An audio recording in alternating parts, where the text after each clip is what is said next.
In a school, the total number of boys and girls are 150. If the number of boys is X, then the number of girls becomes X% of total number of students. Find the total number of boys in the school.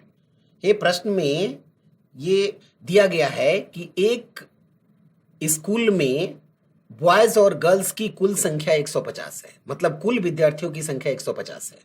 दूसरा line है, यदि लड़कों की संख्या X है और लड़कियों की संख्या कुल विद्यार्थियों का X% है, तो बताएं इस स्कूल में लड़कों की संख्या कितनी है। ये बीच के लाइन में प्रश्न के मिडिल में एक इक्वेशन दिया हुआ है, राइट।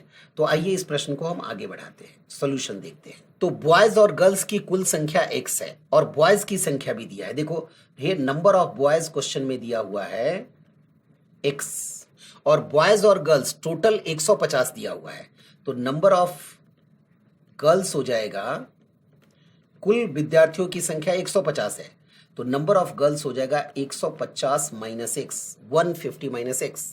ये कैसे पता चला? क्योंकि टोटल जो है, टोटल नंबर ऑफ बॉयज और गर्ल्स 150 है और नंबर ऑफ बॉयज X दिया था, तो नंबर ऑफ गर्ल्स हो गया 150 माइनस X। अब प्रश्न में दिया है नंबर ऑफ गर्ल्स कुल विद्यार्थियों का X% है, कुल विद्यार्थियों का मतलब 150 का X% है, तो ये प्रश्न में दिया है कि this is also equal to X% of total number of student, जो किसके बराबर है? 100 ऑफ 150 के बराबर है। तो ये क्वेश्चन में एक छोटा सा इक्वेशन हमें दिया हुआ है, इसको सॉल्व करेंगे और X का मान आ जाएगा और वही इस प्रश्न का उत्तर है। इसको सॉल्व कर लेते हैं। 150 माइनस X बराबर X/100 गुने 150, तो ये 0 और 0 कैंसिल हो गया, तो 5 3 ज़ा 15 एंड 5 2 ज़ा 10। अब हम क्रॉस मल्टीप्लाई करके इसे हल करेंगे। 150 into 2 300 minus 2x is equal to 3x। Side change करेंगे तो माइनस प्लस हो जाएगा, 3x plus 2x is equal to 5x is equal to 300, तो x इज इक्वल टू आ गया 300 डिवाइडेड बाई 5 दैट इज 60। और हम प्रश्न में यही पूछा है number of boys in the school, और एक हमने बॉयज को माना है, इसीलिए इस प्रश्न का उत्तर है लड़कों की संख्या इस स्कूल में 60 है। अगले प्रश्न पे चलते हैं, question number 12। A sum of money 2236 rupees is distributed among A, B and C such that A gets 25% more than C and C gets 25% less than B. Find the amount received by A. प्रश्न में दिया हुआ है कि 2236 रुपए को A, B और C में इस प्रकार से बांटें कि A को C से 25% अधिक प्राप्त हो और C को B से 25% कम प्राप्त हो। तो बताएं A को कितना हिस्सा मिलेगा। तो इस प्रश्न में 2236 रुपए को A, B और C 3 लोगों में बांटना है। तो प्रश्न का सॉल्यूशन हम लोग डिस्कस करने जा रहे हैं। ये 2236 को 3 लोगों में, 3 व्यक्तियों में बांटना है A, B, C में। तो पहला इक्वेशन हो गया A plus B plus C is equal to 2236, equation number 1। ये स्टूडेंट 3 वेरिएबल है, तो इसलिए हमें बहुत केयरफुल होकर के प्रश्न को हल करना पड़ेगा। अब अगला लाइन है A gets 25% more than C, A को C से 25% अधिक मिलता है, तो A को कितना मिलेगा? 25% अधिक का मतलब है 125%, 125% ऑफ C, परसेंट मीन्स 1/100, तो A को 125% ऑफ C मिल रहा है। तो इसको सॉल्व करेंगे, 25 5 जा 25 4 जा इंटू C। अब इस इक्वेशन को क्रॉस मल्टीप्लाई करेंगे तो C का मान आ गया 4A/5, ये हम इक्वेशन नंबर 2 मान लेते हैं। ये ऐसा हमने क्यों सोचा? क्योंकि प्रश्न में A का मान पूछा है, A को कितना हिस्सा मिलेगा। तो अगर B और C को A के पदों में कन्वर्ट कर दे तो A का मान निकालना आसान हो जाएगा। अब हम क्वेश्चन के अगले लाइन को देखते हैं। C gets 25% less than B, C gets 25%, मतलब C को B से 25% कम मिलता है, मतलब C को B का 75% मिलता है। तो सी को मिल रहा है बी का 75%, सी गेट्स 75% ऑफ बी, तो 75% मतलब 75/100 गुने बी। अब समीकरण 2 से सी का मान है 4a/5 बराबर, ये कैंसिल करते हैं, 25 तिया 75, 25 चौका 100, 3/4b। अब इस इक्वेशन को क्रॉस मल्टीप्लाई करके हम b का मान निकालेंगे, तो b का मान हो जाएगा, ये 4 4 जा 16a divided by 15, equation number 3। हमने c और b दोनों का मान a के टर्म्स में कैलकुलेट कर लिया। अब इक्वेशन 1 से, फ्रॉम इक्वेशन 1, ये समीकरण नंबर 1 में c और b का मान रखने पर, तो a plus b plus c बराबर है हमारे पास 2236। a को a रखेंगे, b के स्थान पर समीकरण नंबर 3 से 16a/15 और c का मान समीकरण नंबर 2 से 4a/5 which is equal to 2236। अब इस इक्वेशन को हल कर लेंगे, सिंगल वेरिएबल, आंसर आ जाएगा। एलसीएम 15, तो 15a प्लस 16a, एलसीएम ले रहे हैं, 5 3 जा 3 4 जा 12a इज इक्वल टू 2236। अब 15 प्लस 16 प्लस 12 को ऐड करेंगे, 15 plus 16 31, 31 plus 12 43, so 43a is equal to 2236 into 15, तो a का मान हो गया 2236 इंटू 15 डिवाइडेड बाई 43। ये इस एक्सप्रेशन को हल करके जो मान आएगा वही a का हिस्सा होगा, तो a इज इक्वल टू, अब 2236 43 से डिविजिबल है, 43 एक प्राइम नंबर है, अभाज्य संख्या, तो बहुत केयरफुल होकर के कैंसिल करना पड़ेगा, राइट ना। तो 43 और 2236 को हम पहले 43 से डिवाइड करेंगे, राइट। तो 43 5 जा हो गया 215, तो बचा कितना 86, 43 2 जा इंटू 15, तो a का मान आ गया 15 दूना 30, 3 बचा 15 बचे 75 प्लस 3 78, सो 780 रुपीज। यही इस प्रश्न का आंसर है। प्रश्न में पूछा था a को कितना मिलेगा, तो 780 रुपया मिलेगा कुल 2236 रुपये में से। ऑल राइट स्टूडेंट, 3 वेरिएबल 3 चर होने के कारण थोड़े कैलकुलेशन और बड़े ध्यान से करने पड़ते हैं। क्वेश्चन नंबर 13 की तरफ चलेंगे। In a library 40% of books are in English, 40% of the remaining are in Hindi and remaining books are in Odia. If 4800 books are in Hindi, then how many total books are there in the library? प्रश्न में दिया गया है एक पुस्तकालय में 40% किताबें अंग्रेजी में हैं, शेष का 40% हिंदी किताबें हिंदी में हैं और शेष बची हुई किताबें उड़िया में है। यदि 4800 किताबें हिंदी में हैं तो बताएं पुस्तकालय में कुल कितनी किताबें हैं। ओके स्टूडेंट, तो आइए जरा क्वेश्चन में देखते हैं टोटल। अब हम चलते हैं कि इंग्लिश में कितनी बुक्स है।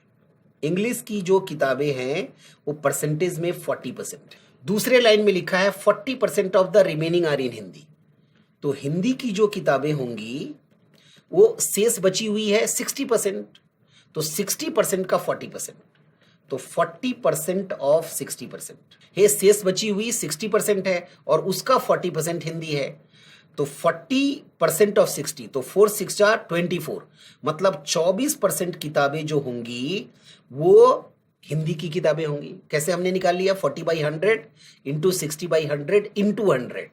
जो 60% किताबें बची थी उसका 40% जो होगा वो आधा से भी कम होगा, तो ये आ गया 6 4 जा 24%। तो उड़िया की किताबें कितनी होंगी, लिखा है शेष जो है वो उड़िया की किताबें हैं, तो 100 माइनस 40 माइनस 24, तो 100 माइनस 64 हो गया। 36% बुक्स जो है वो उड़िया लैंग्वेज में पुस्तकालय में है।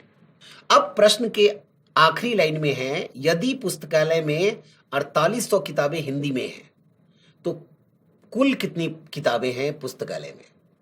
तो हिंदी 24% है, राइट। तो माना पुस्तकालय में कुल किताबें x है, तो let total books in library is equal to x। और हिंदी की कुल किताबें 4800 है, तो प्रश्न के हिसाब से हो गया 24% of x is equal to 4800। ये कुल किताबें हमने x माना और हिंदी की कुल किताबें हैं 4800, तो और परसेंटेज है 24%, तो 24% of total books is equal to 4800। इसको सॉल्व कर लीजिए, 24/100 into x is equal to 4800, तो x इज इक्वल टू आ गया 4800 गुने 100 बटे 24, राइट ना। तो x का मान आ गया 24 दूना 48 अर्थात 20,000। यही इस प्रश्न में पूछा गया था। अर्थात लाइब्रेरी में कुल कितनी किताबें हैं, तो आंसर है 20,000। इस प्रश्न को इस लाइन के बाद हम कुछ ऐसा भी सोच सकते थे किसी दूसरे तरीके से कि 24% अपने आप में 4800 के बराबर है। ये दूसरा तरीका हम बता रहे हैं कि 24% 4800 के बराबर है, तो 1% किताबें कितनी हो जाएगी, 4800 डिवाइडेड बाई 24 अर्थात 200 किताबें। तो 100% कुल किताब का मतलब 100%, तो 100% कितने के बराबर होगा, तो आंसर हो गया 200 इंटू 100, ये अर्थात 20,000 किताबें हैं। मतलब इस क्वेश्चन में मिडिल में हमने देखा कि 24% अपने आप में 4800 तो है, तो 100% कुल किताबें कितने के बराबर होगी, आंसर 20,000। ऑल राइट स्टूडेंट, हाँ जी। तो अच्छे क्वेश्चन के प्रैक्टिस रेगुलर करना जरूरी है, बेसिक को बार बार रिवाइज करें और एडवांस लेवल क्वेश्चन की प्रैक्टिस भी रेगुलर करें। क्वेश्चन नंबर 14 पर चलते हैं। In a college, 12% of students are interested in playing, comma, 3/4 of total students are interested in dance, 10% of total students are interested in music, and remaining 15 students did not participate in any of the activities. How many students are there in the college? ये पहले प्रश्न को समझना है। प्रश्न में दिया हुआ है कि कॉलेज के 12% विद्यार्थी खेल को पसंद करते हैं, 3/4 अर्थात 75% विद्यार्थी डांस को पसंद करते हैं, 10% विद्यार्थी संगीत को पसंद करते हैं और शेष 15 विद्यार्थी किसी भी एक्टिविटी में भाग नहीं लेते।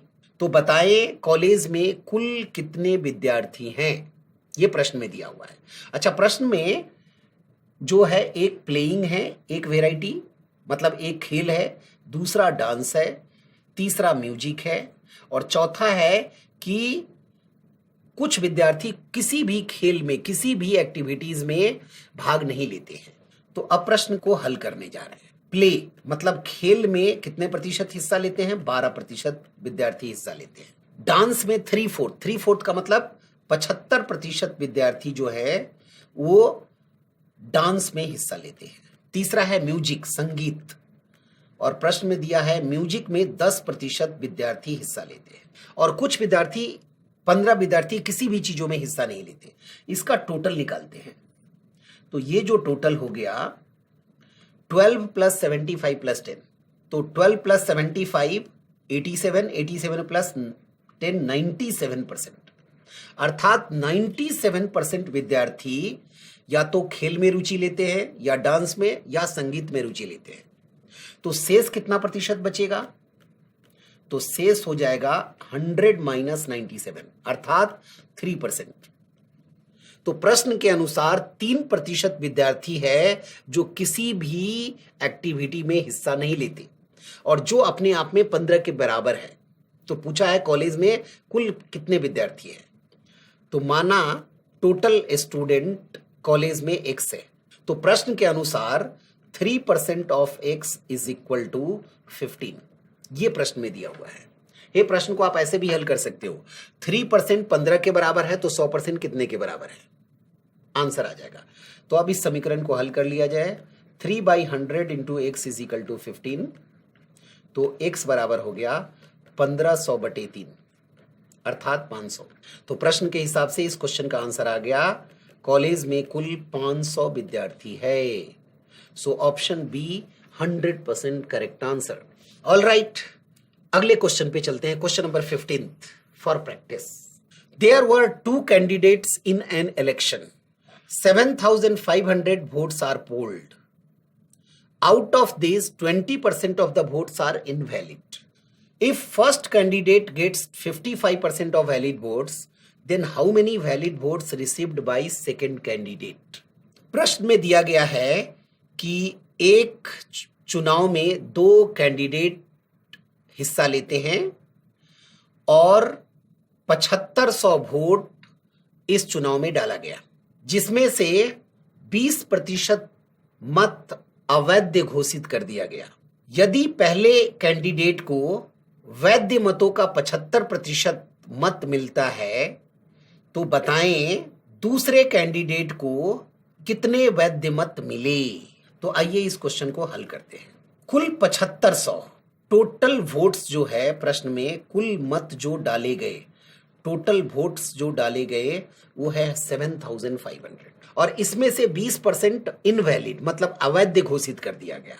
तो टोटल वैलिड वोट्स पहले निकाल लेते हैं। टोटल वैलिड वोट्स का मतलब कुल वैध मतों की संख्या। तो 20% अगर इनवैलिड है तो 7500 का 80% जो होगा वो वैलिड वोट्स होंगे। अब इसका मान निकाल लेते हैं। 00 कैंसल, तो 75 इंटू 80, तो 0, 8 5 जा 40, 4, 8 7 जा 56 प्लस 40, 60। सो 6000 वैलिड वोट्स इस चुनाव में डाले गए। अब क्वेश्चन में दिया गया है पहले कैंडिडेट को वैलिड वोट्स का 55%, 50% ऑफ वैलिड वोट्स मिला है। इसका मतलब हुआ दूसरे कैंडिडेट को 100 माइनस 55 मतलब 45% ऑफ वैलिड वोट्स मिला होगा। मतलब कुल जो वैध मतों की संख्या है उसका 45% दूसरे को और 55% पहले को मिला। अब प्रश्न में पूछा है दूसरे कैंडिडेट को कुल कितने वैध मत मिले, वैलिड वोट्स मिले। तो आंसर हो गया सेकंड कैंडिडेट को मिलेगा 45/100 इंटू कुल वैलिड वोट्स है 6000। यही इस प्रश्न का उत्तर है। 0000 कैंसल, सो 45 इंटू 60। इसको हल करेंगे तो 2700, राइट। सो आंसर है दूसरे कैंडिडेट को 2700 कुल वैध मत मिले। So answer is option C. Total valid votes received by second candidate 2700। Question number 16। In an examination, 25% of students failed in maths and 20% of students failed in English. If 10% of the students failed in both the subjects, then find the percentage of a student who passed in both the subject. प्रश्न में दिया गया है एक परीक्षा में गणित में 25% विद्यार्थी अनुत्तीर्ण होते हैं और अंग्रेजी में 20% विद्यार्थी अनुत्तीर्ण होते हैं। यदि 10% विद्यार्थी दोनों विषय में अनुत्तीर्ण हुए तो बताएं दोनों विषय में कुल कितने प्रतिशत विद्यार्थी उत्तीर्ण हुए, पास हुए।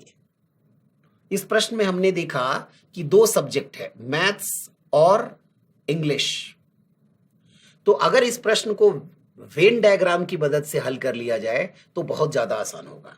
तो आइए मैथ्स और इंग्लिश के लिए हम वेन डायग्राम बनाएंगे। ये पहला सर्कल हम मैथ्स के लिए बना रहे हैं और दूसरा सर्कल हम इंग्लिश के लिए बना रहे हैं। और प्रश्न में दिया हुआ है कि मैथ्स में 25% स्टूडेंट फेल हुआ, तो टोटल फेल जो है मैथ्स में 25%। तो पहले सर्कल का टोटल वैल्यू है 25% फेल्ड इन मैथ्स। दूसरे सर्कल को हम इंग्लिश रिप्रेजेंट करने जा रहे हैं और क्वेश्चन में दिया हुआ है 20% फेल्ड इन इंग्लिश, तो टोटल फेल इन इंग्लिश 20%। तो इस दूसरे सर्कल का टोटल वैल्यू है 20%। और ये दोनों फेल को दर्शाता है, अनुत्तीर्ण विद्यार्थियों के प्रतिशत को दर्शाता है। अब प्रश्न के अगले पार्ट में दिया है कि दोनों विषयों में 10% स्टूडेंट फेल हुए। ये देखो, मैथ्स और इंग्लिश का ये जो पार्ट है मिडिल रीजन, ये कॉमन रीजन है, तो इसमें जो है 10% स्टूडेंट दोनों में फेल हुए। डायग्राम में मैथ्स में टोटल फेल 25% और कॉमन फेल है 10%, तो 25 - 10 मतलब ये रीजन जो है वो केवल मैथ्स में फेल बच्चों को दर्शाता है। तो ओनली फेल्ड इन मैथ्स हो जाएगा 25 - 10 अर्थात 15%। उसी प्रकार से ओनली फेल इन इंग्लिश, केवल अंग्रेजी में कितने प्रतिशत विद्यार्थी फेल हुए? 20 माइनस कॉमन रीजन 10, सो 20 - 10 हो गया 10% विद्यार्थी केवल अंग्रेजी में फेल हुए। अब इस वेन डायग्राम की मदद से इस प्रश्न का आंसर आ जाएगा। तो total fail is equal to 15% plus 10% plus 10%। ये 15% का मतलब है ओनली फेल इन मैथ्स, ये 10% दोनों में फेल हो रहे हैं, और ये 10% केवल इंग्लिश में फेल हो रहे हैं। तो कितना हो गया इसका? 15 + 10 + 10 35%, ये टोटल फेल है। तो इस परीक्षा में 35% कुल फेल विद्यार्थी है। इसका मतलब जो शेष बचा हुआ है वो दोनों विषयों में पास है। तो total pass is equal to 100 - 35, that is 65%। So इस प्रश्न का उत्तर है 65% विद्यार्थी दोनों विषयों में उत्तीर्ण हुए। Option A 100% correct answer. Next move to question number 17 for practice. Question number 17, in a town 45% population read magazine A, 55% read magazine B, 40% read magazine C, 30% read magazine both A and B, 15% read magazine B and C, 25% read A and C, and 10% read all the three magazines. What percentage does not read any magazine?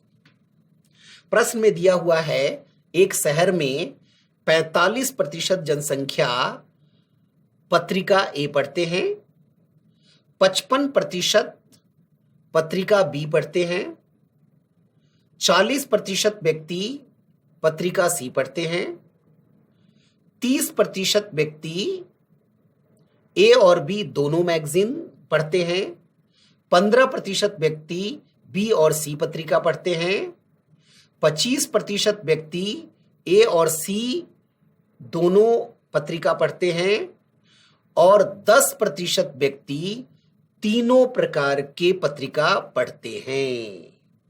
यह प्रश्न में दी गई सूचना है। और अंत में पूछा है कितने प्रतिशत व्यक्ति इस शहर में कोई भी पत्रिका नहीं पढ़ते हैं। तो हमारे पास इस बार 3 वैरायटी है। पिछले प्रश्न में हमने देखा था 2 समुच्चय से संबंधित प्रश्न, इस बार है हमारा 3 सेट्स, 3 समुच्चय से संबंधित प्रश्न। तो इस प्रश्न में हम वेन डायग्राम से इस प्रश्न को हल करेंगे और 3 समुच्चय से संबंधित वेन डायग्राम बनाएंगे। पहला सर्कल पहले समुच्चय को दर्शाएगा, ये दूसरा समुच्चय और ये तीसरा समुच्चय। इस डायग्राम की मदद से हम इस प्रश्न को हल करेंगे। अब ये पहले सर्कल को हम मैगजीन ए से दर्शा रहे हैं, और मैगजीन ए पढ़ने वाले कुल व्यक्ति है 45%।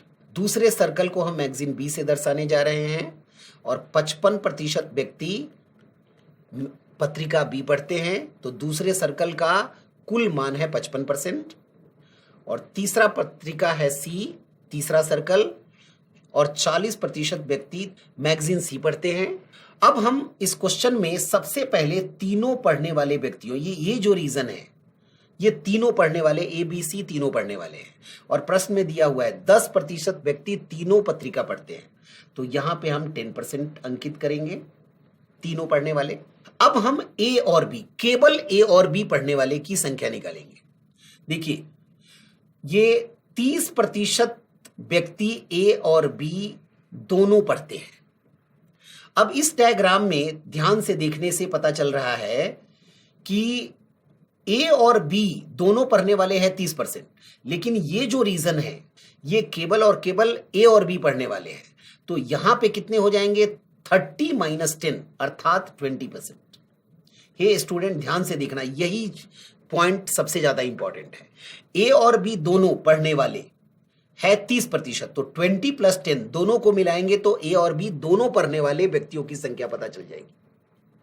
इसका मतलब केवल ए और बी पढ़ने वालों की व्यक्तियों की संख्या होगी 20 और तीनों पढ़ने वाले 10। 20 + 10 बराबर हो गया कुल ए और बी पढ़ने वाले जो 30% है। ये उसी प्रकार से हम निकालेंगे ए और सी। ये देखो अगला लाइन है बी और सी। बी और सी पढ़ने वाले व्यक्तियों की संख्या है 15%। बी और सी, ये हम इस रीजन की बात करने जा रहे हैं। तो बी और सी दोनों पढ़ने वाले हैं 15%, तो 10 + 5 15%, अर्थात केवल बी और सी पढ़ने वाले 5% और बी और सी दोनों पढ़ने वाले 10 + 5 15%। अगला लाइन है 25% ए और सी दोनों पढ़ते हैं, तो उसी प्रकार से 25 - 10 हो गया 15, तो इस क्षेत्र में हम 15% अंकित करेंगे। ये जो 15% लिखा है ये केवल ए और सी को दर्शाता है और 15 + 10 जो है ए और सी दोनों को दर्शाता है। अब हम केवल ए पत्रिका पढ़ने वाले की संख्या निकालेंगे। देखो कुल मान मुझे 45 पता है और इस 45% में से 20%, 10% और 5% को अगर घटा देंगे तो केवल ए पता चल जाएगा। तो 45 - 20 -10 -15 जो होगा वो केवल ए का मान आ जाएगा। तो 20 10 30 और 15 हो गया 45, तो 45 - 45 0, मतलब केवल ए पत्रिका पढ़ने वाले व्यक्तियों की संख्या है 0%। उसी प्रकार से केवल बी पत्रिका पढ़ने वालों की संख्या निकालेंगे। 55 - 20 -10 -5, तो 55 - 20 - 10 - 5 हो गया 20%, तो केवल बी पत्रिका पढ़ने वाले 20% व्यक्ति हो गए। उसी प्रकार से केवल सी पढ़ने वालों की संख्या हम निकालेंगे। 40 टोटल में से घटा देंगे, 40 - 15 -10 -5, तो 40 - 30 हो गया 10%, तो केवल सी पढ़ने वाले व्यक्तियों की संख्या है 10%। अब ये हमारा वेन डायग्राम कंप्लीट हो गया। अब इस वेन डायग्राम की मदद से हम इस प्रश्न का उत्तर निकाल लेंगे। टोटल परसेंटेज ऑफ पीपल हम निकालने जा रहे हैं, कुल व्यक्तियों की संख्या प्रतिशत में निकालने जा रहे हैं। तो इस डायग्राम में जो भी अंदर का हिस्सा है उसको हम अलग से ऐड करेंगे। लेफ्ट से राइट चलते हैं। 0% + 20% + 20% + 10% + 15% + 10% + 5% + 10%। हे इस चित्र में जो भी अलग अलग भाग है 1 2 3 कुल 7 हिस्सा है, सभी को हम अलग से ऐड करेंगे। तो 20 10 20 20 40 + 15 55 + 10 65 + 5 70 + 10 80%। ये टोटल क्या दर्शा रहा है? ए बी और सी तीनों पत्रिका पढ़ने वाले कुल व्यक्तियों की संख्या है 80%। क्वेश्चन का आखिरी line, what % does not read any magazine? तो आंसर हो जाएगा कुल व्यक्तियों की संख्या 100% है। 80% व्यक्ति 1 या 2 या तीनों पत्रिका पढ़ते हैं, तो आंसर हो गया 20%। 20% of people does not read any of the magazine. Answer is option C. So student, practice hard, revise regularly. और मैथ्स में सबसे अच्छी चीज क्या होती है, पहले उनको समझने का प्रयास करें। ये रटने से मैथ्स में आप बहुत अच्छा नहीं कर सकते। किसी भी चैप्टर को पहले उसके बेसिक को समझें, फिर उसकी प्रैक्टिस करें और फिर उसके अच्छे क्वालिटी ऑफ क्वेश्चन की प्रैक्टिस करें। तो परसेंटेज हमने अभी कंप्लीट कर लिया है और परसेंटेज का use profit and loss, discount, interest और डेटा इंटरप्रिटेशन अर्थात डीआई के प्रश्नों में भी इनडायरेक्ट रूप से किया जाता है। तो प्रतिशत को हम इनडायरेक्टली आगे के चैप्टर्स में भी यूज करेंगे। Okay student, thank you and all the best.